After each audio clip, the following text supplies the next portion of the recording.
Antes de hablar del tema, te haré unas pruebas para ver si sabes identificar la idolatría. Primera prueba. Imagínate por un momento que viajas al pasado y te encuentras en el siglo XIII a.C. y andando por el desierto, te topas con el ataque de las serpientes ardientes que está en el libro de los Números, capítulo 21, versículos del 4 al 9. La situación es compleja, y vemos a lo lejos que Moisés levanta una serpiente de bronce enrollada en un báculo con forma de primitiva cruz. La gente mirando la serpiente de bronce se cura. ¿Qué pensarías? ¿Cometieron idolatría Moisés al hacer la serpiente que les mandó Dios y las personas que miraron a la misma serpiente? ¿Se cometió idolatría en estos actos? Segunda prueba. Supongamos que sigues por esos tiempos y tienes el privilegio de entrar al antiguo tabernáculo descrito en Éxodo capítulos 25 y capítulo 26, y te topas con el candelabro con motivos florales. Después miras unas cortinas con tapicería de bellos ángeles. Las contemplas, y después, pasando por esas cortinas, entras a un lugar más reservado, y ves el arca de la alianza con querubines encima de ella. El candelabro con relieves inspirados en la naturaleza, ¿es idolatría? ¿El velo que contenía los querubines plasmados es idolatría? ¿Los querubines encima del arca son idolatría? ¿Qué dirías del tabernáculo y su contexto? Tercera prueba. Supongamos que viajas al futuro unos cuantos años después, y ves una procesión de personas. Ves que llevan el arca de la alianza como se ve en Josué, capítulos 3, versículos del 1 al 17. Esa arca está forrada de oro con dos querubines de igual material. Es la misma arca que viste en el tabernáculo. Y ves que va un pueblo atrás y va cargada por personas justo antes de pasar el río Jordán. ¿Qué pensarías de esa procesión? ¿Es idolatría o no? Cuarta prueba. Viajas un poco más al futuro y ves a un rey que se llama David en una procesión y a sacerdotes llevando el arca de la alianza en andas. Y también ves a un grupo de personas, incluido el rey, bailando y orando ante la misma arca, que ya viste antes pasando en el río Jordán, que está en 2 de Samuel, capítulo 6, versículos del 1 al 5. Y es igual a lo que hacemos los católicos con las imágenes en procesiones religiosas. Es idolatría lo que hicieron los sacerdotes, el pueblo y el rey David al llevar el arca de la alianza. Si dices que sí hay idolatría en alguna de las respuestas, has juzgado sin conocer la intención de Dios sobre las imágenes, porque los católicos llevamos las imágenes no para adorar, sino para venerar, a semejanza de los ejemplos anteriores. Ahora, los dos actos, idolatría y veneración, se parecen en cuanto al externo, pero no es lo mismo en su interior. Ante esto surge la pregunta, ¿y cómo saber si algo es idolatría o no? Lo más fácil y sencillo es ver la intencionalidad del corazón de las personas, porque debemos abstenernos de juzgar por juzgar libremente. Ante esto se expondrán los siguientes motivos para exponer por qué la intercesión de los santos es buena. Primera razón. Los santos en el cielo son perfectos y están auténticamente vivos. Tienen por tanto la capacidad de interceder. Porque seamos sinceros, somos pecadores. Casi siempre estamos alejados de Dios. Hay que orar a Dios todo el tiempo. Y claro, podemos orar directamente a Dios y está bien. Pero también podemos pedir que otros en esta vida oren por nosotros.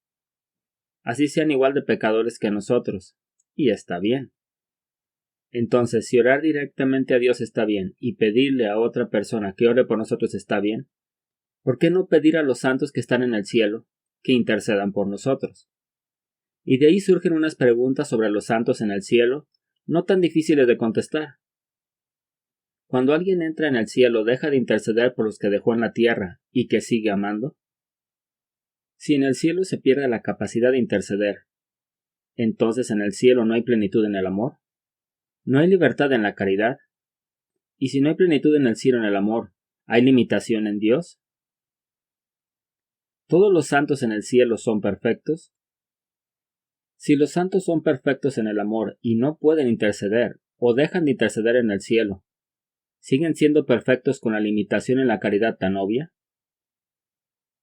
Si los santos no pueden interceder, ¿quién se los impide? ¿Acaso Dios? ¿Ellos mismos no quieren? ¿Quién limita la caridad en este caso? ¿Pueden los santos ser perfectos en el cielo, si ya gozan la gracia y la perfección en su alma, pero no tienen la capacidad de interceder por nadie? ¿Qué hay de malo en la intercesión por parte de los santos? ¿Un santo que ora en el cielo es malo o porque no pueden? ¿La oración es mala en el cielo? ¿Acaso nosotros, al tener la capacidad de interceder por alguien más y ellos no, nosotros somos mejores que los santos que están en el cielo? ¿O por qué motivo bíblico Dios elimina a los santos la capacidad de intercesión o de orar por los demás? ¿En qué estorba en los cielos el amor vuelto oración? Pero como hemos visto, no es así. Los santos en el cielo siguen orando e intercediendo por nosotros, como está en Apocalipsis capítulo 8 versículos del 3 al 5, en donde se menciona que las oraciones de los santos fueron elevadas en las manos de un ángel hasta la presencia de Dios. Es decir, hay santos y ángeles que también son mediadores entre Dios y los hombres, que nos ayudan en el duro caminar de la vida. Como lo vemos en la visitación del ángel Gabriel, que actuó como mediador de parte de Dios ante la Virgen María, como lo vemos en Lucas capítulo 1 versículos 26 al 38. Y ella habló con el ángel. Quiere decir que así como los ángeles pueden mediar entre Dios y los hombres, también pueden elevar las oraciones y súplicas a Dios perfectamente. Si así no fuera, la Virgen no hubiera podido hablar con el ángel, ni decirle nada, y el pasaje hubiera sido como que el ángel se presenta, dice y se va, y no se presentaría ningún diálogo. Aquí se prueba que ellos pueden mediar perfectamente al igual que los santos, porque están en el cielo. Dios es un Dios de vivos, como lo dice Jesús a los saduceos en Marcos capítulo 12, versículos 26 y 27. Los santos que están en el cielo, ellos junto a la Virgen María, gozan de Dios, como se lee en Hebreos capítulo 12, versículos 22 y 24. Ellos alcanzaron la perfección que menciona Jesucristo, pues están en el cielo. En el cielo no perdemos la identidad, ni nuestro pasado, ni nuestros lazos familiares. Y claro que la felicidad completa es Dios, pero hay alegría contingente al ver a quienes amamos en el cielo. Pues si los que están en el cielo oraron en la tierra, con mayor razón lo harán en el mismo cielo, porque toda proyección de amor en la tierra es culmen y plenitud en el cielo. Segunda razón. En la Biblia se nos llama a ser mediadores de los demás. Muchos cristianos mencionan que la Iglesia Católica está mal porque el único mediador es Jesucristo, y citan las palabras de San Pablo que se menciona en la primera carta a Timoteo, capítulo 2, versículo 5, porque hay un solo mediador entre Dios y los hombres, el hombre Cristo Jesús. Ahora bien, lo que nos dice este versículo es que el único camino al Padre es Jesucristo. Porque es cierto, Jesús es el camino, la verdad y la vida. Y se entiende porque Jesucristo fue el único que dio su vida para que tengamos vida y salvación eterna. Y este texto nos habla de no ir a buscar otras religiones, o que hagamos otras personas ídolos o dioses. Pero si leemos este texto sin contexto y lo interpretamos mal, nadie puede mediar y solamente Jesucristo es el único mediador. Entonces nadie puede rogar ante Dios por otra persona, porque el único mediador sería Jesucristo. Nadie puede hablar de Jesucristo porque Jesucristo es el único mediador. No debería haber misiones para llevar la palabra de Dios a tierras extrañas, porque el único mediador es Jesucristo. Si una madre ora ante Dios por su hijo, o le enseña de Dios a ese hijo o hija, no puede hacerlo, porque el único mediador es Jesucristo, y esto no es así. Como se ve en Efesios capítulo 6 versículo 18, San Pablo menciona que vivan orando y suplicando. Oren todo el tiempo según los inspire el Espíritu. Velen en común y perseveren en sus oraciones, sin desanimarse nunca, intercediendo en favor de todos los santos sus hermanos. Aquí San Pablo nos dice que mediemos ante Dios por nuestros semejantes, nuestra familia, por los enemigos, en general por todos. También en Hechos capítulo 12 versículo 5 se menciona que cuando San Pedro fue hecho prisionero por Herodes, toda la iglesia oraba incesantemente ante Dios. ¿Quiere decir que los que oraron por la liberación de San Pedro estaban mal?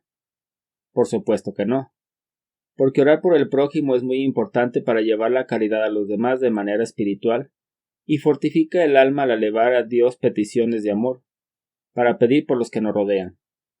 Ahora estos dos pasajes parecen una contradicción, pero no lo son.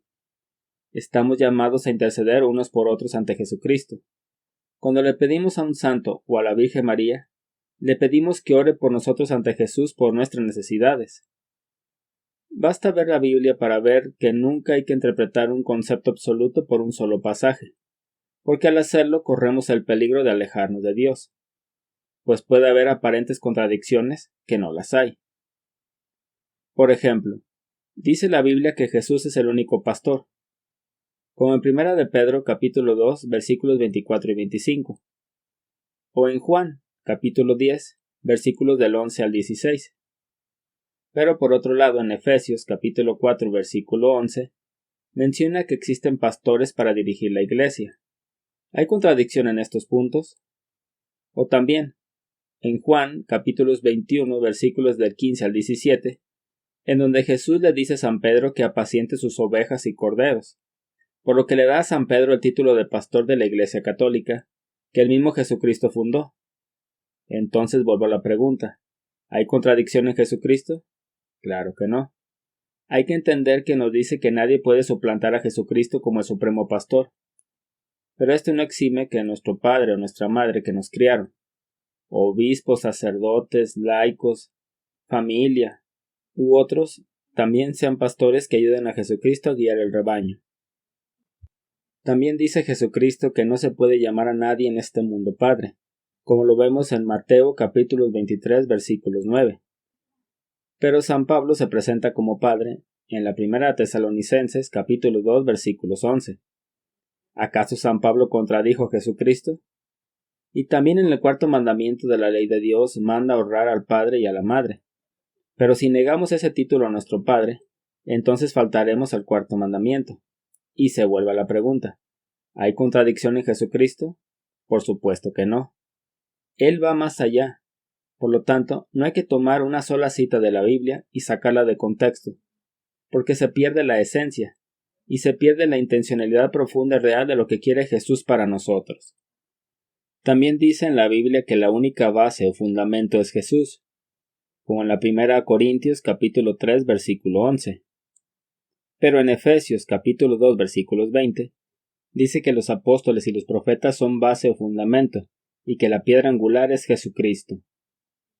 Jesús nos habla también de arrancarnos un ojo, una mano o un pie, que viene en Marcos capítulo 9 versículos 43 al 49. Pero debemos ver que Jesucristo habla metafóricamente, y que debemos quitar el pecado de nuestra vida desde la raíz, que brota en el corazón. Y si lo vemos así, no hay contradicción. Pues si alguien se sacara un ojo, cometería un pecado, porque debemos respetar y cuidar el cuerpo manteniéndolo libre del pecado, pues somos templos vivos del Espíritu Santo, y no debemos mancharlo así.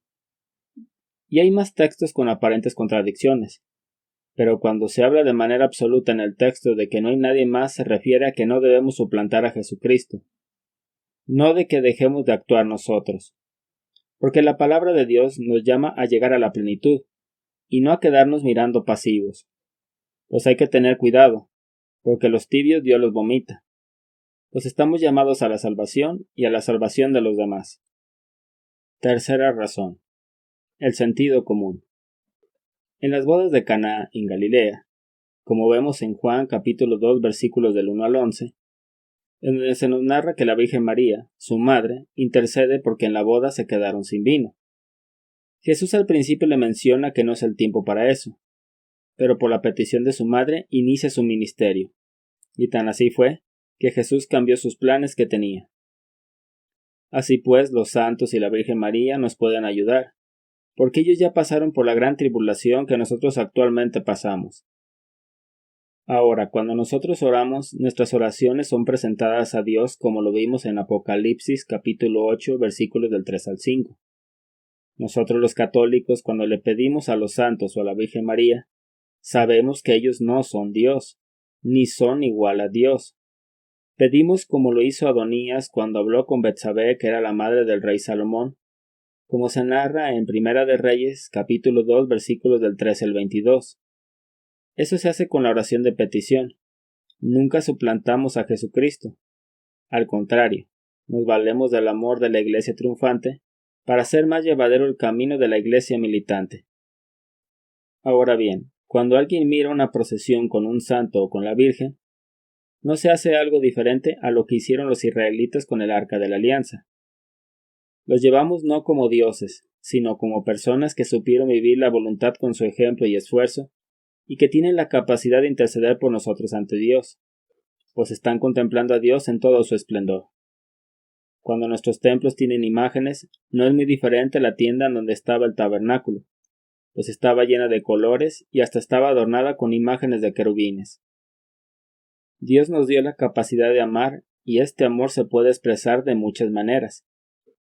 Si le pedimos a nuestra madre o a nuestro padre, a un amigo, o hasta a un desconocido que interceda ante Dios por nosotros en sus oraciones, Dios no se molesta.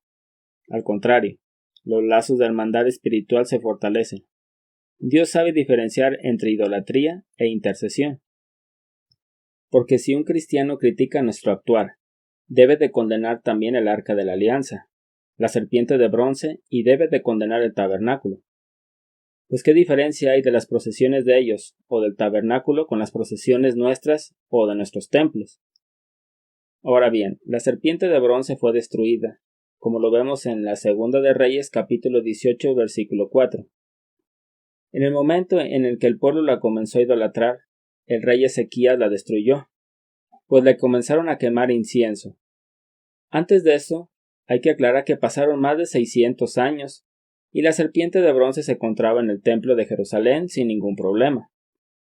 Pasó Moisés, Aarón, los jueces, reyes, y no había habido inconvenientes, pues en ese momento veían a la imagen como lo dice el libro de la sabiduría, capítulo 16, versículos del 5 al 7, el que se refiere del ataque a las serpientes, y la creación de la serpiente de bronce por orden de Dios. En el pasaje se dice: el castigo que se dejó caer por un momento tenía valor de advertencia. Esta señal de salvación le recordaría los mandamientos de tu ley.